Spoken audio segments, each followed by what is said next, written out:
I think human element is important, and I think even though LeBron's got a ton of will, and clearly he knows that he's got to have confidence in his team for Game 4, I think it's fair to say he knows this is going to be a stretch to go win 4 times in a row. So how does it, human element 3D, not creep in for him, the unknown that stands beyond that buzzer if this game goes the wrong way tomorrow? There's no question it's creeping in, Casey. Obviously, LeBron's not going to tell us that.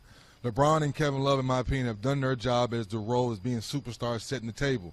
They cannot find a committee of guys, Brent, consistently, the George Hills, the Nance, or for JR, or for Kyle Korver, whoever it is. You need 3 of those guys. Let's face it, Kyrie Irving's gone. He was that third guy that gave, Love and LeBron that extra oomph to get that one win last year.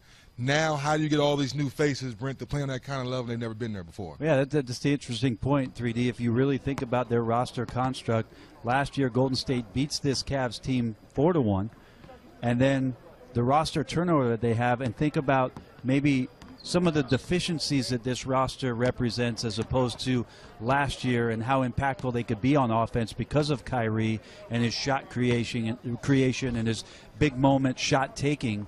That element completely gone. The inexperience of all the guys that they brought over, and the fact that they have not been part of this history. As much as it's Golden State against Cleveland round 4, Golden State, those guys, most of them, the core of their guys have been around. Last year was KD's first go.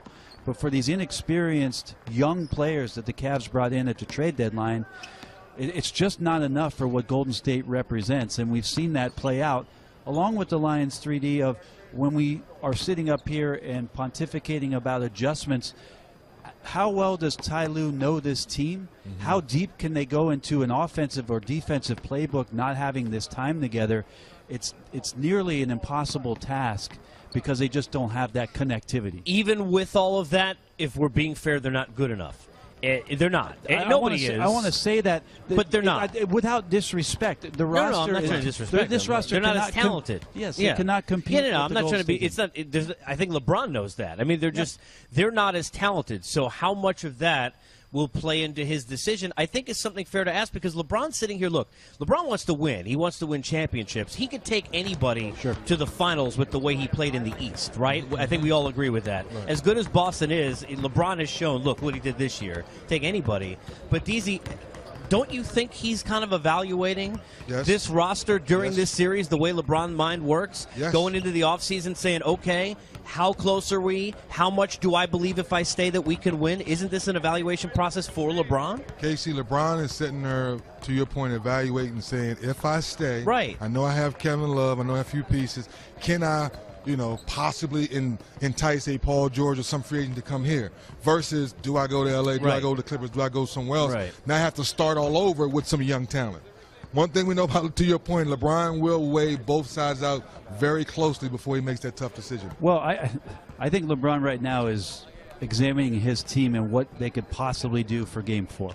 I don't think it's going beyond that for him. I think he is compartmentalizing what it is that's at stake for them to try to compete harder and better and for a longer period of time in Game 4. After that, we've got a few days. And the Cleveland Cavaliers are in an interesting situation with their roster construct, the 8th pick in the NBA draft coming up. What kind of young talent can you bring in here?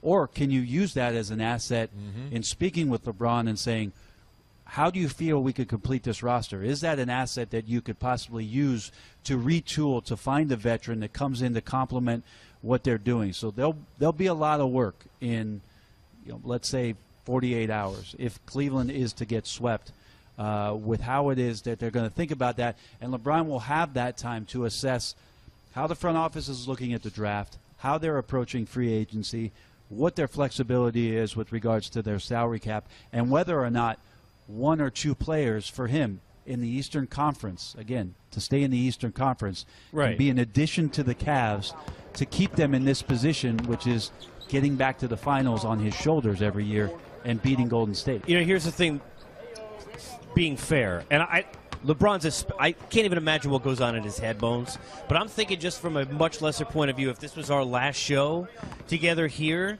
I would tell you as a professional, and I'm doing this 15 years, yeah, I'd concentrate on the show, but there's no way during every break I wouldn't be thinking about. Well, this is why where Ty am I gonna Lue work, doesn't what am I rest gonna him. do? This is why Ty Lue plays him 48 minutes. It's a little different. It's a little different. It's a little different. At a much bigger level, I would be yeah, thinking. I'd be so- thinking 10 times more, not 10 times less. No. LeBron's been dealing with this since he's been 17, 18 years old, Yeah. so it's Okay. a little different. Okay. Versus that my task is, as the leader of this franchise, try to get one win. Okay. Yeah. That's my only focus. Okay. And obviously, for people like you, as soon as I would lose that game, then that's going to be the first Humans. question. Yes. Yes, first question. Yeah. No, I would say 3D's right. LeBron James Yeah. is locked into the competition, Trying, not, yes. not the Understand. camaraderie, which Yes. is I got what you. we do. Yes. You know, Right. like No, he- I'm. No, he wants. isn't. He wants to like I said, compartmentalize. He's one of the all-time greats for that reason. Right. No matter what's going on, whether that be injury to him or somebody else on the roster, whether it be somebody is not playing, he's still going to bring Right. his monumental efforts to the floor, and then afterwards, all of that talk is upcoming. But it's still about Game 4. Let me ask you one quick one before we get to break. For the rest of his team, the guys that are in that room, how much is their will equal to a guy like LeBron, or can you? Because we were talking about this in the back. You get into a Game 4, I think a lot of people around the arena today talking about the same thing, and that is, if the Warriors put it on them early, maybe the Cavs go away. They're not as good. We know LeBron's not going to give up fighting, but how about the rest of the team? How does he get – a lot of these guys, to your point, Bones, have never been through this That is a before. concern for me. Right? Dennis and I have talked about this a lot, about the I don't like the cliche term, but it is. It's a buy-in. It's Yeah. an emotional buy-in. Sure. They haven't been through the chapters of this battle between Golden State and Cleveland. And so for those guys, how much emotional equity did they have in the game, 3D? They know what they're up against. I do want to mention Rodney Hood stepped up in a massive way, Yep. and I think Yep. deep down as players were thrilled for Very what happy. Rodney was able to do given the minutes. But for the rest of these guys, there are some guys that have been with LeBron that will want to go and fight for him. These other guys, you wonder how they're going to approach this Game 4 with the high-pressure stakes of being down 3-0.